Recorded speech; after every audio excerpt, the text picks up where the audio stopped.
RF의 주요 뉴스와 이슈를 짧고 굵게 집중 공략하는 뉴스파.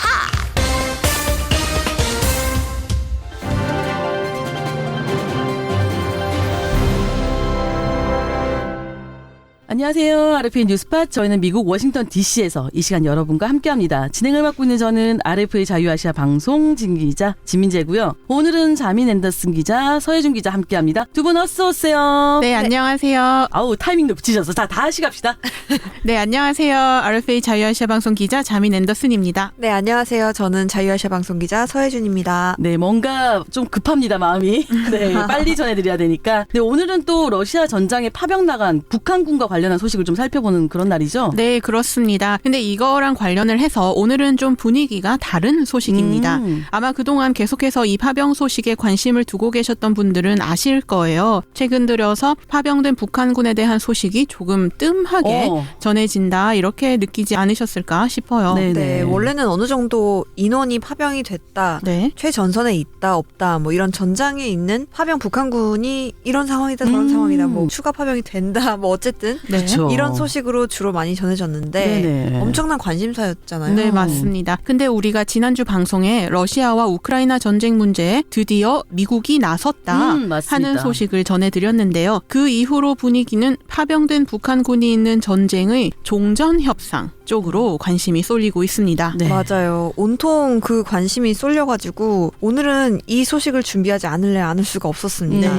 주로 러시아와 우크라이나 전쟁의 종전 협상 상황이 어떻게 돌아가는지 이런 관련 소식을 준비를 했는데요. 네, 처음 파병 소식이 전해졌을 때만큼이나 아주 이 상황 변화가 급박히 돌아가고 있습니다. 자, 얼른 살펴봐야 될 것 같아요. 네, 아주 준비하시느라 고생을 많이 하신 걸로 알고 있고 지금 방송 들어오기 직전까지도 준비를 하신 걸로 알고 있는데요. 좋습니다. 일단 앞서서 말씀하셨듯이 지난주에는 러시아랑 우크라이나 전쟁 문제에 미국이 나섰다 하는 얘기 맞습니다. 전해드렸죠. 자, 그럼 그 다음부터 소식이 이어서 전해드릴 것 같은데 어떤 내용인가요? 네, 그 미국이 나섰다라는 말의 진원이 어디였냐 하면요. 네. 바로 도널드 트럼프 미국 대통령이 지난 10일에 일본 총리와의 정상회담에 앞서서 기자회견을 했습니다. 네네. 그때 다음 주쯤에 젤렌스키 우크라이나 대통령을 만날 거다라는 말을 한 게 시작이었습니다. 네, 그리고 사실 트럼프 대통령이 그 후에도 미국 특사를 우크라이나에 파견할 거다. 이번 주 중으로 볼로디미르 젤렌스키 우크라이나 대통령과 대화를 할 것이다. 이런 얘기를 좀 거듭했었죠. 네네. 그러니까 이 젤렌스키 대통령도 이에 화답이라도 하듯이 트럼프 대통령의 특사단이 이번 주 우크라이나를 방문하고 이외에 특사단 방문과는 별개로 14일, 16일 예정된 이 미넨 안보회의를 계기로 제이디 벤스 그 미국 부통령도 만날 계획이다라는 다소 이렇게 좀 들뜬 심정을 드러내기도 했어요. 맞습니다. 네, 그렇죠. 근데 문제는 그 지난 10일에 처음 이에 대해서 언급을 할 때 우크라이나만 이야기를 한 게 아니라 은근슬쩍, 아주 은근슬쩍 푸틴 러시아 대통령과 만남에도 관심이 있다라는 얘기를 살짝 흘리듯이 했거든요. 네네. 그리고 또 그날 미국의 보수 매체죠. 폭스뉴스랑 인터뷰를 하면서 트럼프 대통령이 한 말이 미국이 우크라이나에 투입한 돈이 대략 3,500억 달러다. 이는 유럽이 지출한 1천억 달러의 2배가 넘는다라고 이야기를 하면서 종전 이후에 우크라이나에 대한 미국의 지원금을 회수하는 방안을 아주 구체적으로 거론을 했는데요. 네네. 우크라이나에 5천억 달러, 한국 돈으로는 약 726조 원 가치의 희토류를 원한다고 이야기를 했고 또 그들은 동의한다고 답했다라고 했습니다. 726조 원. 야, 역시 우리 트형 럼프오빠답습니다. 굉장히 노골적으로 미국을 위한 아주 대단한 이익을 제시하셨어요. 맞아요. 근데 여기서 끝난 게 아니라 러시아 합병 가능성까지 언급을 했는데요. 우크라이나는 이에 협상할 수도 하지 않을 수도 있다. 우크라이나는 언젠가 러시아가 될 수도 되지 않을 수도 있다. 이런 살짝 아리까리한 말을 좀 했어요. 지금 벌써 3년째 서로 혈전을 벌이고 있잖아요. 네. 이건 뭐 일단 우크라이나를 먼저 지목해서 얘기를 한 건데 사실 우크라이나 입장으로는 이러지도 저러지도 못하고 그야말로 진퇴양난 상황이 아닐까 싶거든요. 아무래도 그럴 것 같아요. 그동안 우크라이나 같은 경우에는 특히 국제사회에 관심을 좀 호소를 해왔고 그중에도 특별히 이 트럼프 2기 행정부가 출범하고 나서는 미국의 무기 지원 중단 가능성에 대해서 좀 우려를 의사를 표해 왔잖아요. 네. 그러면서 종전 협상 개시 전에 무엇보다 안전 보장이 필요하다라고 호소를 또 해온 상황이었기 때문에 우크라이나 입장에서는 어떨지 좀 네, 맞습니다. 그렇다 보니까 진짜 우크라이나가 종전 협상에서 러시아에 밀리지 않을까 하는 국제사회 그리고 또 전문가들의 우려가 불거져 나왔는데요. 우리 방송을 계속 들으시면 알겠지만 우려가 점점 현실이 되는 분위기이기는 합니다. 일단 이후 상황을 좀 전해드리면 트럼프 대통령이 이런저런 이야기들을 한 후에 시간을 지체하지 않고 바로 12일이죠. 블라디미르 푸틴 러시아 대통령이랑 젤렌스키 우크라이나 대통령 지금 전쟁 두 당사국 정상들이죠. 네, 이 두 대통령이랑 잇따라 통화를 했습니다. 또 이를 통해서 푸틴 대통령한테 종전 협상을 즉각 시작하겠다 하는 합의를 이끌어냈고 젤렌스키 대통령한테도 평화를 이루길 원한다 하는 이 말을 끌어내긴 어려웠을 것 같은데 이것까지 일단 끌어냈습니다. 네, 일단 그랬다고 하더라고요. 근데 특히 푸틴 러시아 대통령이랑 꽤 길게 통화를 했더라고요. 네, 한 1시간 30분가량 했다고 하는데 꽤 긴 통화예요, 사실. 연인들 통화도 아니고. 그렇죠. 네, 사실 트럼프 대통령이 이 설립한 사회 공유망 서비스가 있어요. 혹시 두 분 아시나요? 네, 트루스 소셜. 네, 트루스 역시 소셜이라고. 똑잠이 달라. 네, 이 트루스 소셜을 통해서 트럼프 대통령이 푸틴 대통령과의 통화 내용을 좀 전했는데 이에 따르면 우리는 러시아와 우크라이나 간 전쟁으로 발생하는 수백만 명의 죽음을 중단하기를 원한다는데 동의했다. 또 우리는 양측 협상팀이 종전을 위한 협상을 즉각 개시하도록 하는데 합의했고 푸틴 대통령과 상호 방문을 포함해 긴밀히 협력하기로 했다. 또 여기서 협상이 성공할 것 같다라는 강력한 느낌이 든다고 밝히기도 했어요. 자신감 보소. 네, 여기까지는 트럼프 대통령이 밝힌 내용이고요. 네. 이제 러시아의 드미트리 페스코프 크렘린궁 대변인이 있죠. 네. 이 대변인도 러시아 매체들을 이용해서 내용을 밝혔습니다. 근데 어떤 좀 미묘한 분위기가 있어요. 청취자 여러분도 아마 느끼실 수 있을 것 같은데요. 네. 크렘린궁 대변인이 밝힌 내용은 이겁니다. 푸틴 대통령과 트럼프 대통령은 적대 행위를 조속히 중단하고 문제를 평화적으로 해결해야 한다는데 찬성했고 푸틴 대통령은 분쟁의 원인을 제거해야 한다고 언급했다. 그러면서 푸틴 대통령은 양국이 함께 일할 때가 됐다는 트럼프 대통령의 주요 발언 중 하나를 지지했고 트럼프 대통령의 모스크바 방문을 초대하는 등 우리는 미국 관리들을 맞이할 준비가 됐다. 잠깐만요. 자, 여기까지 전하고 잠깐만요. 방금 이 얘기를 전하면서 자민 기자가 청취자 여러분도 아마 느끼실 수 있을 것 같은데요 라고 뭔가 좀 복선을 갈았잖아요. 네네. 그래서 저도 유독 집중해서 이 얘기를 좀 곱씹으면서 들었는데 이게 저만 느낀 건지 모르겠어요. 이건 뭔가 러시아랑 우크라이나 종전 협상에 미국 당연히 주도하고 있죠. 미국이랑 러시아가 주도를 하고 우크라이나가 살짝 밖으로 밀린 그런 느낌이 나거든요.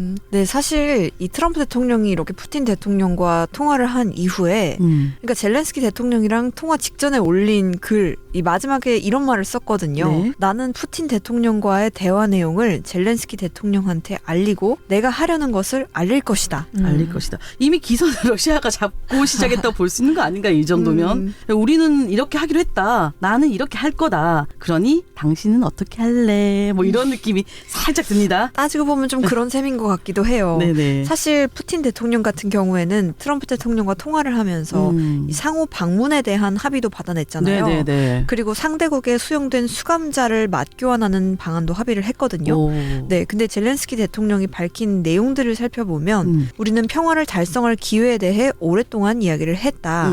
그리고 협력할 준비가 돼 있음을 논의를 했다. 나와 트럼프 대통령은 러시아의 침략을 막고 지속적이고 신뢰할 수 있는 평화를 보장하기 위한 다음 단계를 구상하고 있다.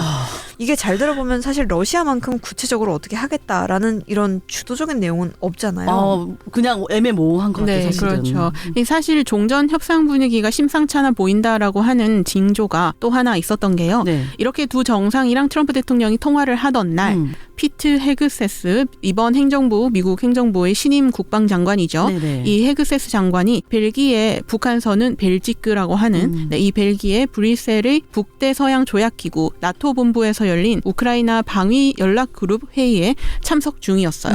근데 이 회의에서 이런 말을 했습니다. 앞으로 나아가기 위해서는 2014년 그러니까 2014년이면요. 네. 러시아가 우크라이나 정권 교체 과정에 크림반도의 러시아인들을 보호하겠다라는 명목으로 전략으로 우크라이나 영토였던 크림반도를 러시아가 점령을 해버렸던 그 해거든요. 근데 이 헤그세스 장관이 말하기를 러시아가 크림반도를 점령하기 이전으로 복귀하겠다는 우크라이나의 신기루 같은 목표는 포기해야 한다. 이 말은 결국에 우크라이나가 영토를 좀 포기하고 그냥 종전해라. 뭐 이런 일단은 그렇게 해석이 되거든요. 그러니까요. 근데 또 이 말뿐 아니라 이런 말도 했습니다. 미국은 우크라이나의 나토 가입이 협상의 현실적인 목표가 아니라고 믿고 있다.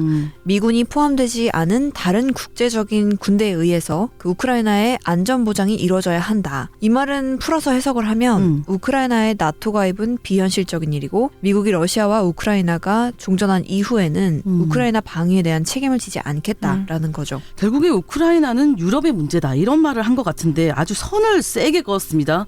그리고 우크라이나의 나토 가입은 안 될 일이다 하는 것도 아예 좀 선을 그은 그런 모양새예요. 네, 물론 이 헤그세스 장관의 발언에 대해서 미국 상원 의원 등 여러 곳에서 비판이 거세지면서 이 장관이 뒤늦게 우크라이나 종전 협상은 도널드 트럼프 대통령이 주도하고 있고 모든 것은 대통령이 결정한다라고 이렇게 강조를 하면서 자기 발언을 조금 무마하는 모습을 보이기는 했습니다. 네네. 하지만 이미 엎지른 물은 다시 주워 담을 수 없고 이제 한번 뱉어낸 말 역시 이제 주워 담을 수 없는 노릇이잖아요. 네, 그렇죠. 이 헤그세스 장관의 말은 러시아가 그동안 우크라이나에 요구해온 종전 조건과 사실 같은 맥락의 주장이라서 사실상 러시아 주장에 미국이 동조한 거다 하는 그런 얘기까지 듣고 있는 상황입니다. 근데 이건 뭐 한순간 실수였어. 이제 뭐 수습을 한다고는 하지만 지금 딱 봐도 뭔가 협상의 축이 좀 러시아 쪽으로 기운 분위기가 역력한 건 사실이거든요.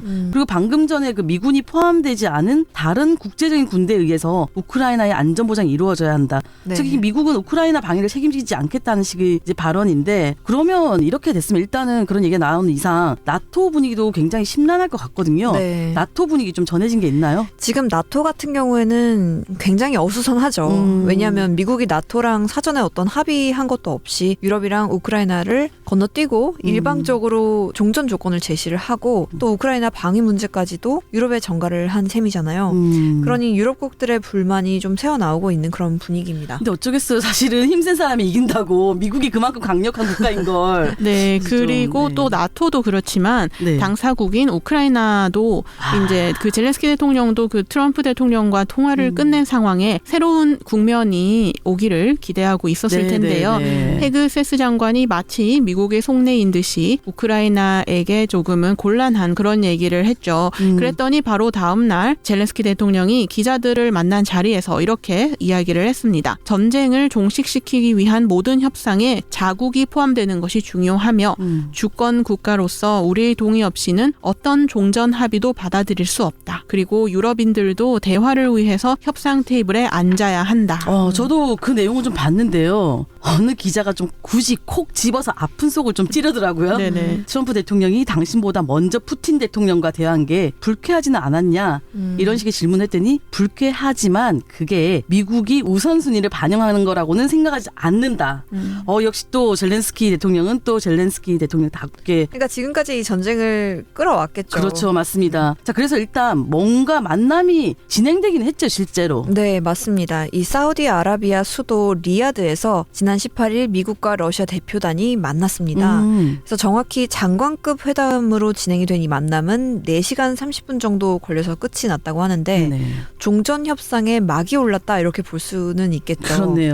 이 회담의 주된 핵심은 도널드 트럼프 미국 대통령과 블라디미르 푸틴 러시아 대통령이 언제 만날 것인가, 또 회담 조건은 무엇인가 이런 거였는데요. 근데 간격을 좁히기 쉽지 않은 듯 좀 회담 직후에 발표된 내용에 따르면 네네. 미국과 러시아 정상의 회담이 당장 다음 주에 열릴 가능성은 낮다라고 좀 나와 있습니다. 그렇군요. 근데 잠깐만요. 이 러시아랑 우크라이나 전쟁 종식을 위한 종전 협상을 하는데 어떻게 우크라이나 대표단 없어요? 불쾌감을 드러냈다 앞서 말씀하셨는데 그 사이 혹시 무슨 또 변화가 있었나요? 네, 분명히 있습니다. 이에 앞서서 먼저 밝히자면요. 네. 방금 전해드린 그 장관급 회담 자리에 네. 우크라이나 대표단은 없었지만 파이살 빈 파르한 알 사우드 이름 길어요. 네, 이분이 사우디 외교장관인데요. 네네. 이 사우디 외교장관이랑 또 사우디의 무사드 빈 무함마드 아이반 안보보좌관은 자리를 했습니다. 길어요 다들 이름이. 이게 아마 미국이랑 러시아의 두 나라와 친분이 있는 사우디 관계자가 중재자 역할을 했나 봐요. 그런가 봐요. 네, 그래서 이렇게 사우디 관계자가 자리를 했는데 그 우크라이나는 왜 이 자리에서 빠졌냐? 지난 15일에 민헨 안보회의 자리에서 키스 켈로그 미 대통령 러시아 우크라이나 특사에게 기자들이 질문을 하나 했습니다. 네. 미국이 마련한 종전협상 테이블에 유럽도 참여하느냐? 그랬더니 근데 켈로그 특사가 딱 잘라서 그런 일은 일어나지 않을 것이다. 네, 라고 했죠. 네. 그러고 한 말이 종전협상이 대규모 토론장이 되는 것을 원치 않는다. 그러니까 사실 지금까지 미국이랑 같이 유럽연합이 우크라이나를 도와왔잖아요. 네네. 근데 협상 자리에 유럽을 쏙 뺀다? 그러면 우크라이나 입장이 어떻겠어요? 그래서 우크라이나 젤렌스키 대통령이 협상 테이블에 유럽연합이 앉아야 한다 하고 주장을 한 거죠. 그래서 우크라이나가 일단 좀 마이웨이 우리는 회담에 참석 안 해. 자기의 이런 길을 강하게 주장하고 있습니다. 네네. 무슨 말이냐면 젤렌스키 대통령이 지난 16일에 우크라이나 매체에다가 한 말이요. 나는 조만간 사우디를 공식 방문할 계획이지만 종전 협상을 하는 미국이나 러시아 대표단을 만날 계획은 없다. 그리고 또 한 말이 왜 방송 서두에 저희도 전해드렸지만 트럼프 대통령이 우크라이나에 대한 미국의 지원금 회수 방안으로 우크라이나에 5천억 달러, 이 한국 돈으로 약 726조 원 가치의 히토류 소유권을 요구했다고 했잖아요. 맞습니다. 네. 거기에 대해 No 이 요구를 거부한 겁니다. 그래서 미국이 추가 군사 지원이 아닌 과거 군사 지원에 대한 대가로 달라고 했다는 게 거부 이유였는데 네. 아무튼 지금 이런저런 상황들을 보면 미국이 나서서 진행하고 있는 이 러시아와 우크라이나 전쟁의 종전 협상은 첩첩산중이 아닌가 싶습니다. 쉽지 않네요. 이거 참 시작을 해도 아무래도 또 서로의 미국은 미국대로 러시아는 러시아대로 우크라이나는 우크라이나대로 네. 유럽은 유럽대로 다 입장이 있으니까 심경전이 정말 만만찮아 보여요. 네, 미국이랑 러시아가 종전 협상을 시작을 하기는 했지만 이제 우크라이나도 방금 전해드린 것처럼 이렇게 빠진 상태에서 그저 가만히 있지만은 않을 거잖아요. 그렇죠. 네, 전해지기로는 이미 우크라이나도 아군을 확보하기 위해서 아랍에미리트니 튀르키예니 이렇게 사우디니 백방으로 찾아다니면서 자국의 종전 협상 참여 필요성을 설득하고 있다고 하고요. 네네. 네, 그런 가운데 사실 미국과 러시아가 서로 미묘한 입장 차이를 보이고 있습니다. 미국은 러시아의 종전 의지를 확인하는 것을 원하고 있고 러시아는 사실 그것보다는 이제 미국과의 좀 정상적인 외교 관계로 회복하는 것을 원하고 있어서 네네. 이 종전 협상이 어떻게 풀릴지는 당분간 잘 지켜봐야 할 사안일 것 같습니다. 아니 뭐 시작이 되면 술술 풀려서 금방 끝나지 않을까 하는 기대하는 시선도 적지 않았을 텐데 지금 뭐 총대를 맨 미국도 그렇고 또 당사국인 러시아나 우크라이나는 말할 것도 없고 또 자칫하면은 우크라이나 방위 부담을 좀 유럽이 떠안아야 될 그런 상황이잖아요. 참 어디 하나 마음 편한 곳이 없는 그런 모양새인데 이 와중에 또 파병으로 또 두둑한 이익을 챙기고 있는 북한은 어떤 생각을 하고 있을지 어쨌거나 이 신속하게 아주 발빠르게 돌아가는 소식들을 또 잘 정리해 주셔서 두 분 감사합니다. 말씀 잘 들었습니다. 네, 감사합니다. 네, 청취자 여러분 오늘 소식은 여기까지입니다. 저도 이만 물러가고요. 내일 또 새로운 소식으로 찾아뵙겠습니다. 청취해 주셔서 감사드리고 사랑합니다. RFA 뉴스쇼 뉴스팟